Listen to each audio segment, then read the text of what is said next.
33. Hvorfor? Danmark. Produktionsadjektiv. Ja. Det lyder ikke rigtigt, som om du har noget rigtigt argument. Argument for det. Nej, det har jeg sgu heller ikke. Det er sgu hende, der bliver kærestål af BT. 33 år deroppe efter er alt for mange, fordi vi kan overhovedet ikke få hjem. Altså, vores karakter, de ligger på, jeg tror det er gennemsnit 7 minutter. Og det er altså, ja, det er fint nok, men hvis du kigger på over hele verden, så er vi altså nogle af de dårligste. Okay, det snakker vi om det. Skoleleder til BT. Hvad synes du om, at der skal være 33 elever i en folkeskole? Altså, jeg synes, ligesom Dennis herovre, at det var for mange. Men eleverne er en del af en uddannelse. Hvis man ikke er med i folkeskolen... Folkeskolen er grundlæggende oplysninger om verden, tysk, dansk, engelsk, matematik.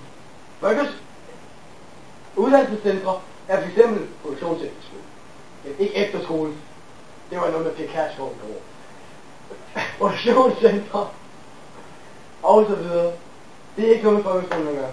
Hvis man ikke har gået i folkeskole, kan man ikke komme ind på handelsgymnasiet. Folkeskolen er en nøgle. Ja. Ja, og hvis man ikke har den nøgle, kommer man ikke ind. Det må så må vi.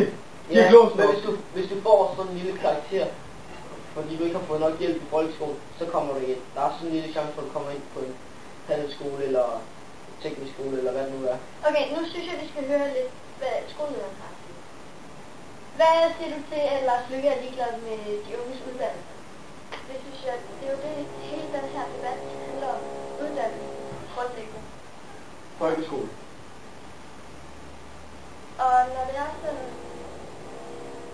så bare, at vi stopper diskussionen her, og så ser vi, hvad der sker efterfølgende, og hvordan det hele fortsætter. Ja.